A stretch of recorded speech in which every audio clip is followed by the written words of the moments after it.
Today's video is going to be a little bit different. Some of you got the message, some haven't. I've been doing the Colorado Backcountry Discovery Route, and right now I'm in section 4, which is Buena Vista, and that's the way they pronounce it. They pronounce it Buena, not Buena, to Gypsum.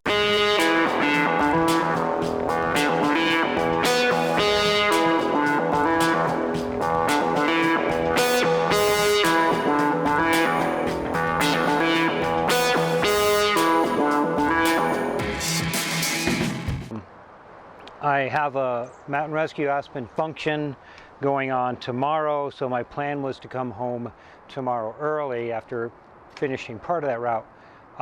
But somewhere in Leadville, my dash decided to go out. So,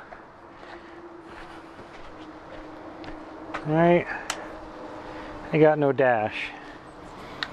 So I'm going to see if it's a fuse. I'm back at home. I got to pull the side cover off here. I'm going to see if it's a fuse. I'm going to change my oil.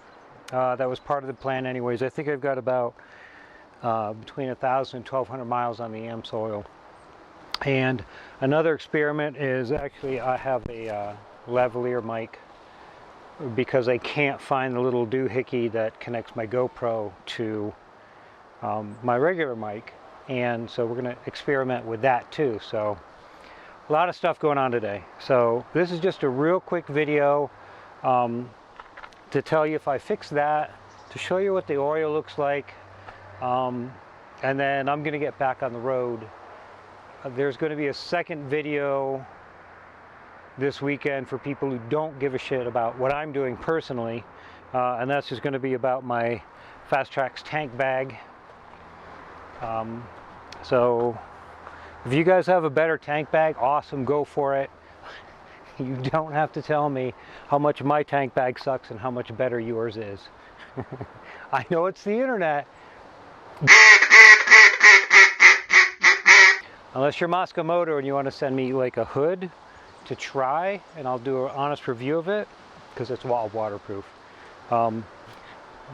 Otherwise, never mind. Nobody cares. Okay, so that's it. So I'm going to get to work on this stuff, and then we'll be right back with what I found with that and what the oil looks like, okay? And hopefully this thing's working. I don't know.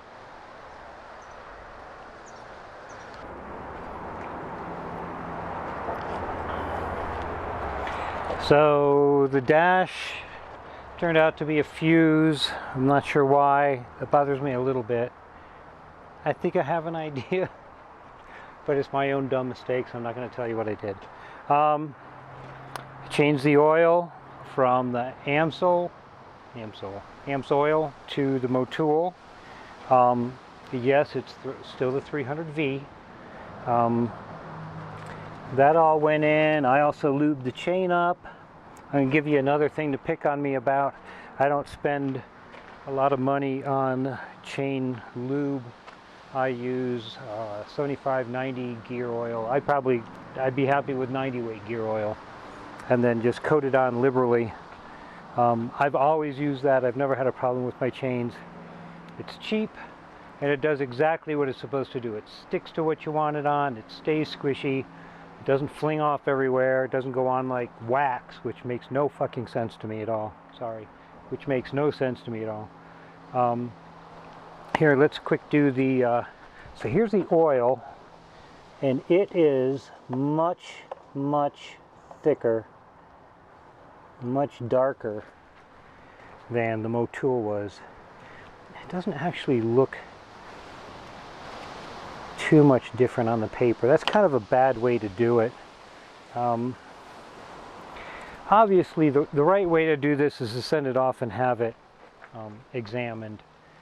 And figure out what metals are in it, if there's any piston ring metal or whatever.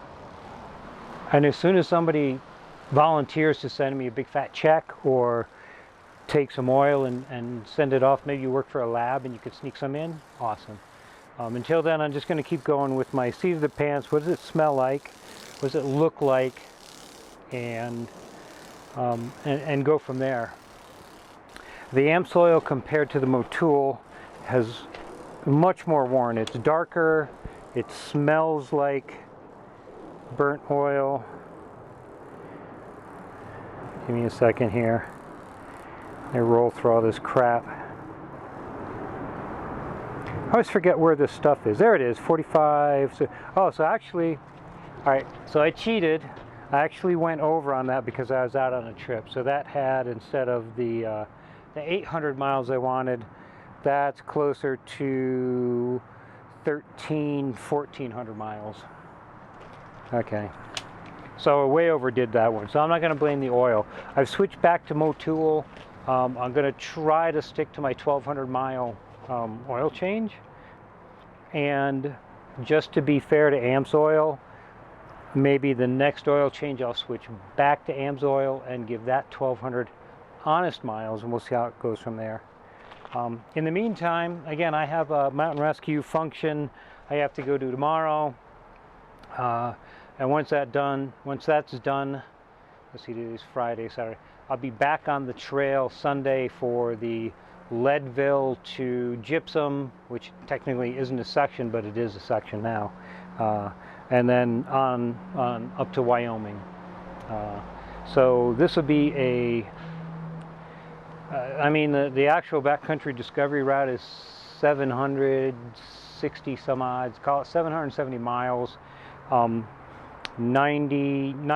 of that is off-road, and by off-road it could be a gravel road. There's some single track, there's some road, blah blah blah, but most of it is intended to be off-road. And I gotta tell you, it's definitely a discovery route. I've lived here, I've been in some of the areas it's taking you through, but not the exact area, and it's taken me through places that I never would have otherwise seen and are absolutely beautiful. So you need to get out there and do it. I'm going to finish that up, and then obviously I'll put a video together for it eventually. I don't know what it's going to look like at the moment. But if I'm slow to get back to anybody, I apologize. I'll do my best whenever I get into cell phone reception. And so far, other than that fuse, the bike has been absolutely perfect. I cannot imagine needing more bike unless you're going to carry more stuff and go slower. Some of these sections I can rip through where I don't know if you could on like a 1200. It's not about the motor, it's about being able to turn the damn thing on a gravel road or on some of the double track that winds its way through the woods, or on the trails. And this thing is done absolutely phenomenally.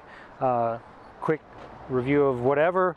The Moto Ral Z tires are awesome. The Alpine Loop section that you go through, last time I struggled with some of the mud.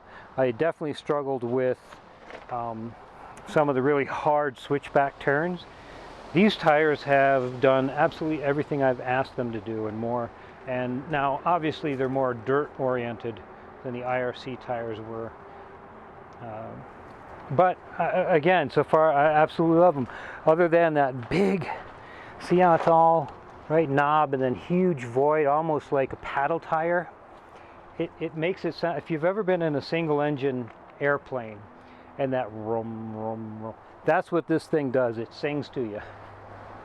It either sings to you or it makes a thrumming that'll drive you insane. I don't mind it. I think it's singing to me. What else did I want to say? Real quick, I don't mean to make this a review of the bike whatsoever. Okay, I'm just going to shut up. Everything's working great. Yeah, and I can't wait to do the next 400 miles. I think overall this trip, 770 of it will be the Backcountry Discovery Route, and a good 500-600 miles are just getting to the end, or to the beginning, doing the route, and then getting back home. So there's that travel time. That's going to add 500 or 600 miles of road miles. And yeah, the bike works great. Okay, I'm going to shut up. I've got to put all this stuff away and go get cleaned up and look pretty for this thing I have to go to. And if I skip a video or two, it's because I've filled up a memory card already of of just half the trip. So I've got so much editing to do, it's ridiculous. So all right, I'm going to shut up. And hey, if you're a regular watcher, thank you. Oh hey, before I forget, Cav sent me a custom tune for the Dynajet Commander, and it works awesome. It's so much better than the other 2 or 3 options you have on Dynajet's website. It got rid of 99% of all that backfiring that you're going to have with an aftermarket exhaust, blah blah blah blah. Anyways, thank you for sending that to me. It's been awesome. Okay, now I'm going to shut up and I'm going to go get ready for this thing. And guys, thank you so much for watching. I have no idea why you guys keep tuning in. This is crazy. All right, later.